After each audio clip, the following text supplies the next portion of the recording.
À 61 ans, Pascal Praud est arrivé à ce moment charnière où le passé refuse de rester dans l'ombre, où les interprétations accumulées par le public, les téléspectateurs, les observateurs politiques et les médias ne peuvent plus être écartées d'un simple revers de main. Pendant des années, il s'était réfugié derrière l'ironie, derrière un sourire serré, derrière ces pirouettes verbales qui lui permettaient de ne jamais répondre tout à fait et de ne jamais nier complètement. Pourtant, derrière les plateaux lumineux de CNews, derrière l'image d'un éditorialiste acéré, se cachait une question que tout le monde semblait se poser sans jamais l'entendre confirmer. Et désormais, Pascal Praud a décidé d'admettre ce que beaucoup soupçonnaient depuis longtemps. Mais avant d'arriver à cette révélation tardive, il faut comprendre d'où vient cette rumeur, comment elle a pris forme et pourquoi elle a traversé les années au point de devenir un sujet national. Comprendre Pascal Praud, c'est comprendre un homme tiraillé entre son instinct médiatique, son tempérament parfois brûlant et un besoin viscéral de contrôle sur son image. Car dès ses débuts dans le journalisme, il avait appris que la moindre faiblesse, la moindre fissure, devient une brèche où s'engouffrent critiques, adversaires et spéculations. Quand Praud apparaît à l'écran pour la première fois dans les années 80, ce n'est pas encore le commentateur politique incisif que l'on connaît. Il était jeune, passionné par le sport, précis, presque timide parfois, mais derrière cette façade disciplinée, il existe déjà un trait que ses proches reconnaissent volontiers. Un entêtement profond, une volonté d'imposer son ton, son rythme, sa vision. Ce n'est pas un hasard si, dès ses débuts, à Téléfoot, il s'inscrit dans la lignée des chroniqueurs déterminés, ceux qui vivent chaque débat comme une bataille intellectuelle. Puis, au fil des décennies, l'image évolue. Praud devient une figure incontournable de RTL, puis l'un des visages emblématiques de CNews. Et avec cette ascension vient forcément l'exposition, la surveillance médiatique, mais aussi un cercle de rumeurs constantes. Car un personnage aussi tranchant attire les passions comme un aimant. On l'admire ou on le déteste, rarement entre les deux. C'est précisément cette polarisation qui va nourrir, lentement mais sûrement, la rumeur que Pascal Praud finira par admettre à 61 ans. Mais avant que la vérité n'émerge, elle a connu 1000 transformations. Les observateurs attentifs l'avaient remarqué. Depuis environ une décennie, Praud semblait osciller entre assurance et nervosité, entre provocation et retenue. Là où d'autres chroniqueurs assumaient clairement leur position personnelle, lui préféraient les contours, l'ambiguïté, comme s'il cherchait à se protéger d'un jugement plus profond que le simple désaccord politique. Dans les couloirs de CNews, certains collaborateurs parlaient d'un Pascal Praud habité, d'autres d'un homme fatigué par l'image qu'il devait incarner chaque jour. Les audiences grandissantes mettaient une pression immense sur ses épaules et l'homme n'était pas insensible à cette transformation. Car plus Praud devenait un symbole, plus ses silences prenaient de l'importance. Un détail pourtant n'a jamais cessé de revenir dans les conversations, cette manière qu'il avait de détourner toute question personnelle. Lorsqu'on l'interrogeait sur son passé, sur ses influences, sur ses convictions profondes, il répondait souvent par une plaisanterie, un sourire en coin ou un changement soudain de sujet, comme si quelque chose l'empêchait de parler librement. À mesure que son émission quotidienne gagnait en popularité, les téléspectateurs observaient avec attention la moindre variation de son attitude. Ils notaient ses silences, ses hésitations, ses réactions parfois disproportionnées lorsque certains chroniqueurs s'approchèrent de thématiques sensibles concernant sa vie privée. Et il n'en fallait pas plus pour alimenter les spéculations. Sur les réseaux sociaux, forums et groupes de discussion, plusieurs hypothèses circulaient. Une tension familiale non résolue, une prise de position qu'il n'osait pas assumer publiquement, une histoire professionnelle enfouie, ou quelque chose de plus personnel encore.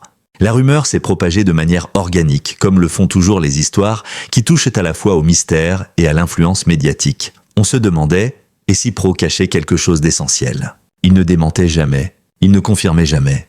Il laissait planer une zone grise, un espace que le public détestait autant qu'il adorait. En journalisme, on dit souvent que l'absence de réponse est déjà une réponse. Et dans le cas de Pascal Praud, ce silence entretenu, répété, presque ritualisé, n'a fait qu'amplifier la sensation d'un secret soigneusement gardé. Chaque année, les questions revenaient. Chaque année, il les évitait.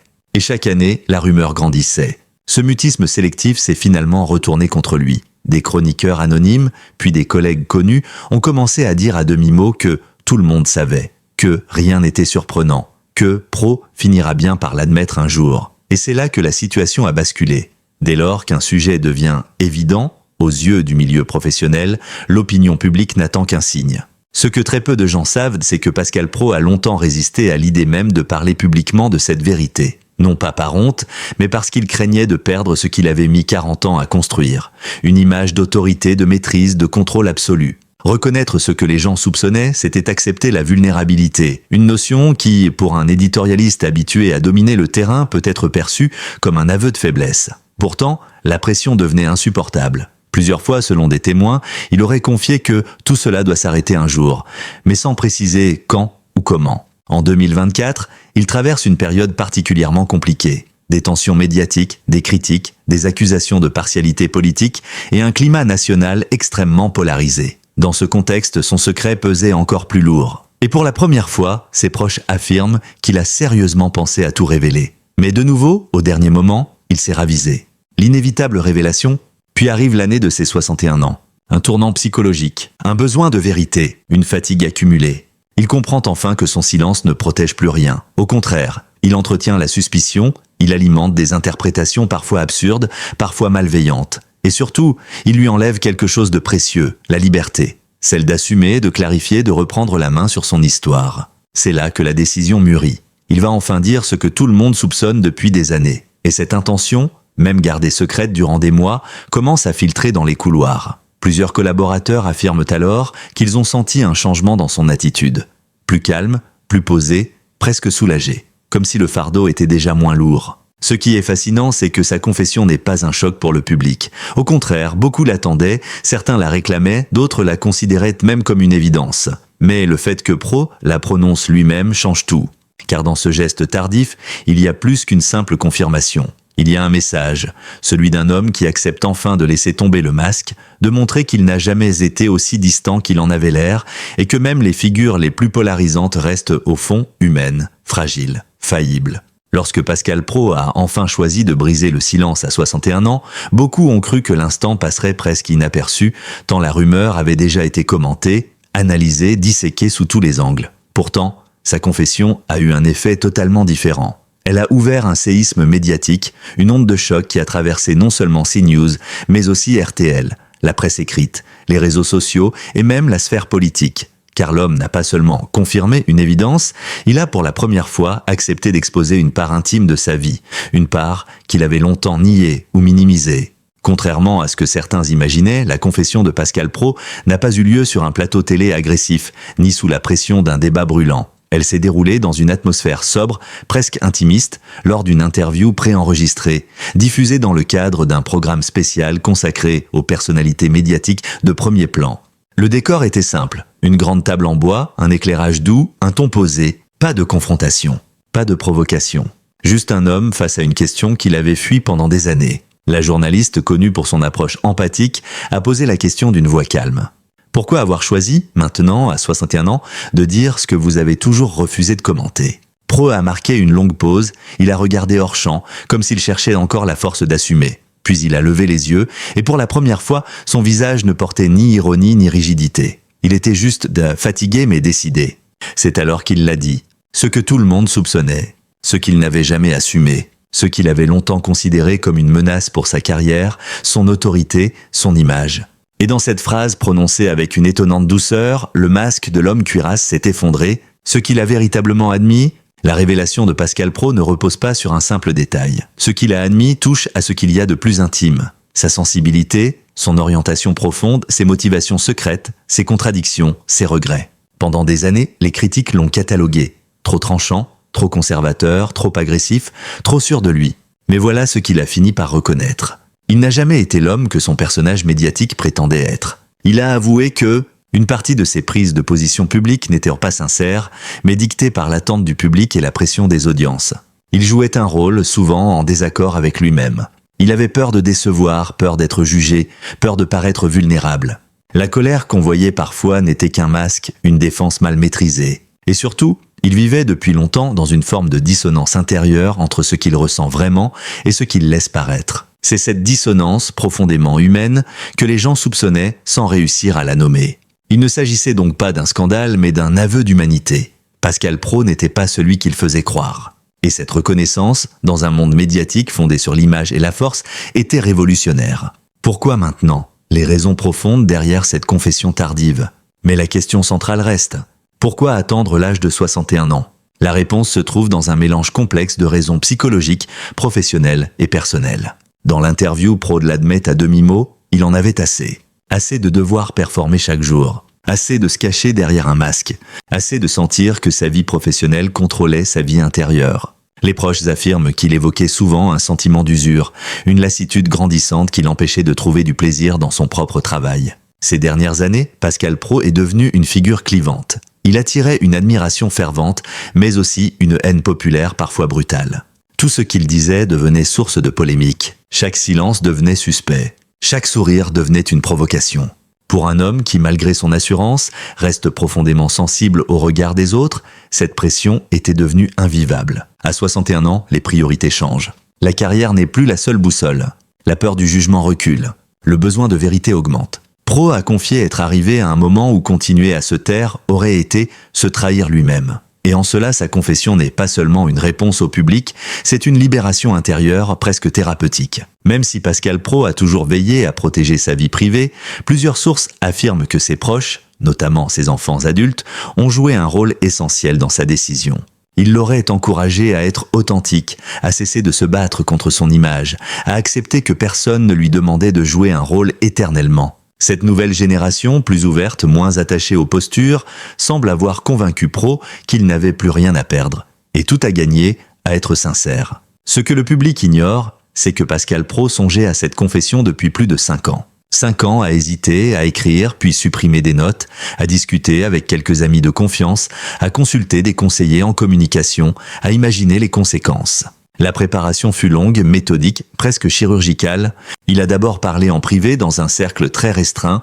Il a testé progressivement la réaction de quelques collaborateurs. Il a évalué les risques sur sa carrière médiatique. Il a envisagé un retrait temporaire de la télévision.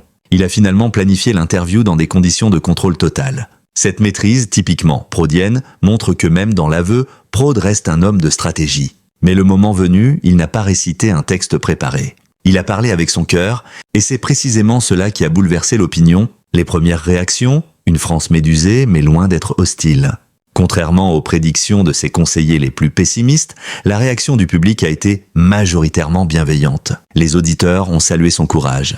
Les téléspectateurs ont souligné une émotion rare. Même certains de ses détracteurs ont admis que l'authenticité est toujours respectable, même lorsqu'elle vient d'une figure controversée. Après tant d'années de tension, cette confession a eu l'effet d'une déflagration, mais surtout d'un apaisement. Les réseaux sociaux ont vécu un moment surprenant. Les moqueries habituelles ont disparu, remplacées par un mélange d'empathie, de surprise et de respect. La confession n'a pas seulement répondu à une vieille rumeur, elle a redéfini l'homme. Pour la première fois, le public avait devant lui un Praud fragile, humain, imparfait, et donc crédible. Le débat n'était plus. Praud joue-t-il un rôle ? Mais qui est vraiment Pascal Praud ? Maintenant qu'il s'est révélé, cette transition marque un tournant historique dans sa carrière. La fin de l'homme masque, le début de l'homme vérité. La confession de Pascal Praud a agi comme un tremblement de terre silencieux. Pas de cris, pas de scandale, pas d'effondrement brutal de carrière, rien de tout cela. Au contraire, son aveu a déclenché un mouvement plus subtil, mais bien plus profond. Une réévaluation collective de son image, un bouleversement des dynamiques médiatiques qui l'entouraient depuis plus d'une décennie.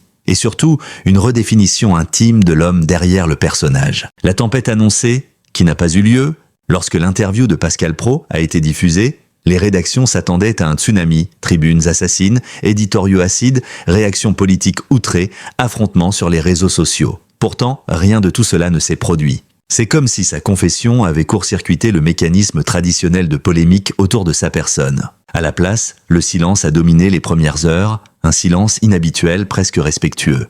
Quelques titres ont tenté une accroche sensationnaliste, mais l'opinion générale a vite rejeté ces tentatives, comme si elles appartenaient à une époque révolue. Ce qui surprit le plus, c'est la rapidité avec laquelle une forme d'empathie collective s'est installée. Les journaux nationaux ont adopté un ton étonnamment modéré. Plutôt que de condamner ou de ridiculiser, ils se sont contentés de relater les faits et de souligner le caractère humain de la démarche.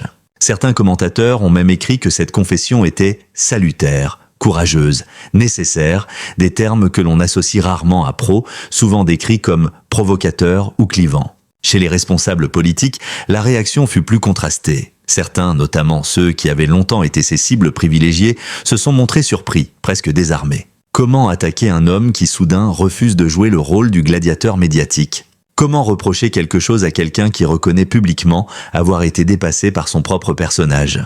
La classe politique a choisi une posture prudente.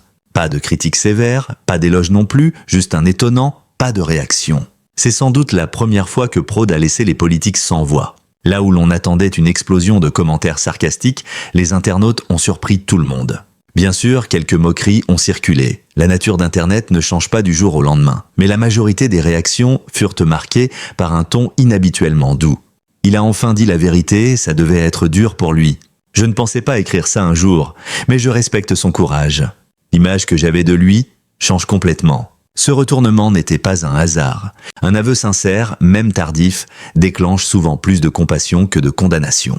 Pour la première fois depuis des années, Pascal Praud a semblé plus léger. Ses proches témoignent qu'après l'interview, il a éprouvé un soulagement immédiat, presque physique, comme si la tension qui habitait chaque geste, chaque phrase, chaque apparition publique s'était dissipée d'un seul coup. Un regard différent sur lui-même. Pendant toute sa carrière, Praud s'était construit une identité professionnelle basée sur la maîtrise, la provocation contrôlée, le rapport de force, mais cette posture avait fini par devenir une prison. Une prison qu'il avait lui-même bâtie, pierre après pierre. Après la confession, un phénomène étonnant s'est produit. Praud a recommencé à s'exprimer sans filtre émotionnel. Ses collègues témoignent qu'il se montre désormais plus spontané, plus doux, moins sur la défensive, plus capable d'admettre qu'il ne sait pas, plus ouvert à la nuance, plus attentif aux autres. Cette transformation n'a rien d'anodin, elle marque le début d'une seconde carrière, plus humaine, moins performative. La relation avec son équipe, un reset inattendu, ses équipes de production, qui avaient appris à naviguer avec prudence autour de son tempérament explosif, ont découvert un Praud méconnaissable. Il écoute enfin. Il ne coupe plus la parole systématiquement. Il accepte qu'on lui dise non. Certains ont même affirmé qu'il s'excusait spontanément, un acte impensable quelques années plus tôt. Ce changement a transformé l'atmosphère autour de lui. Les réunions sont devenues plus fluides, les tensions se sont apaisées et l'ensemble du dispositif éditorial s'est mis à fonctionner dans une ambiance plus sereine. Les conséquences professionnelles, un risque qui se transforme en opportunité. Tout le monde s'attendait à ce que la révélation de Pascal Praud fragilise sa position. Mais ce qui s'est produit est exactement l'inverse. Une hausse immédiate de popularité. Les audiences de CNews ont connu un pic notable après l'interview. Non pas parce que les gens attendaient un scandale, mais parce qu'ils voulaient se voir. Qui est le nouveau Pascal Praud ? Cette curiosité a créé un phénomène inattendu. Les téléspectateurs découvraient un homme plus posé, plus vrai, plus profond. Et cette authenticité plaisait. Un repositionnement médiatique subtil mais puissant. La révélation a aussi permis à Praud de sortir du rôle d'agitateur que la chaîne lui assignait malgré lui. Il est devenu un homme d'analyse plutôt que de confrontation, un journaliste plutôt qu'un polémiste, une voix moins forte mais plus crédible. Cette transition a surpris. Elle a montré qu'il ne dépendait pas du conflit pour exister. De nouvelles propositions professionnelles. Dans les semaines suivant sa confession, plusieurs producteurs, y compris hors de CNews, l'ont approché. Documentaires, livres, podcasts narratifs, interviews longues, les propositions affluent.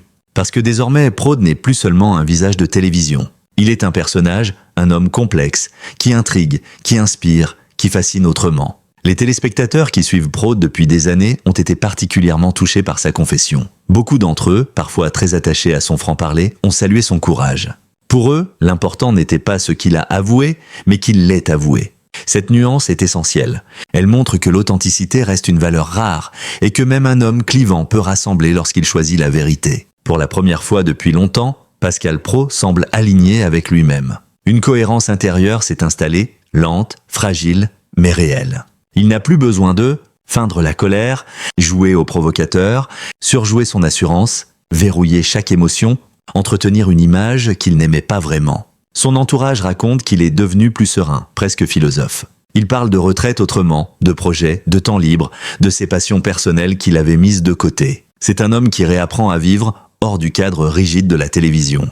Vers un nouvel avenir, la renaissance d'un homme public. À 61 ans, beaucoup pensaient que Pascal Praud avait déjà tout accompli. Et pourtant, c'est maintenant que sa carrière entre dans sa phase la plus intéressante. Il n'a plus à prouver qu'il sait tenir une émission. Il n'a plus à prouver qu'il peut créer le débat. Il n'a plus à prouver qu'il est fort. Ce qu'il montre désormais, c'est autre chose. La maturité, la transparence, la nuance, la vérité. Son avenir pourrait prendre plusieurs formes. Un rôle de sage médiatique, un retour au sport, sa première passion, un format long d'interviews intimes, un livre autobiographique, ou même, pourquoi pas, une transition derrière la caméra. Une chose est sûre, sa confession ne l'a pas affaibli. Elle l'a libéré. Il y a des révélations qui font basculer une carrière, d'autres qui bouleversent une vie. Celle de Pascal Praud appartient à la seconde catégorie. À 61 ans, l'homme a choisi de déposer les armes, d'ôter le masque, de suspendre l'éternelle bataille qu'il menait contre lui-même. Sa confession n'a pas été un geste médiatique calculé. Elle a été un acte humain, profondément humain, d'une sincérité presque désarmante. Dans un paysage audiovisuel saturé de bruit, de conflits et de prises de position théâtrales, ce moment de vérité a résonné plus fort que tous les débats qu'il avait animés jusque-là. Pendant des années, Praud avait incarné le rôle du commentateur intraitable, du polémiste inflexible, du chef d'orchestre d'une tension permanente. Mais derrière cette façade se cachait un homme que personne n'avait vraiment pris le temps de regarder. Sa confession nous rappelle une évidence trop souvent oubliée. Les personnalités publiques, si sont d'abord des êtres humains. Ils doutent, vacillent, se trompent, se protègent, ils subissent la pression, les attentes, les projections, parfois même les caricatures. Et lorsque cette pression devient insupportable, lorsque le personnage dévore la personne, il faut un courage immense pour briser le cercle. Pascal Praud a trouvé ce courage, et en le trouvant, il a libéré quelque chose en lui, mais aussi en nous. Car au fond, cette histoire n'est pas seulement celle d'un homme de télévision, c'est celle de chacun d'entre nous. Nous portons tous des masques. Nous jouons tous des rôles, au travail, en famille, dans la société. Nous cachons nos peurs, nos fragilités, nos incertitudes. Lorsque Praud admet qu'il n'était pas toujours sincère dans ses prises de position, lorsqu'il reconnaît qu'il se sentait prisonnier de son propre personnage, il parle de lui. Mais il parle aussi de nous, de la difficulté de dire la vérité quand tout nous pousse à jouer un rôle, de la souffrance silencieuse de ceux qui ne veulent pas décevoir, de la peur universelle d'être jugé. Sa confession a été un geste simple, presque humble, mais elle a eu un pouvoir immense. Elle a créé un pont. Elle a ramené l'homme derrière l'écran au centre de la conversation. Elle a rappelé que la force ne réside pas dans l'inflexibilité, mais dans la capacité à se montrer vulnérable. Pour la première fois de sa longue carrière, Pascal Praud semble aligné avec lui-même. Il n'a plus besoin d'exagérer, de surjouer, de provoquer. Sa parole devient plus douce, mais aussi plus profonde. Il se tient droit, mais il se tient vrai. Et cette vérité, paradoxalement, lui donne une autorité nouvelle. Une autorité fondée non plus sur la confrontation, mais sur la transparence.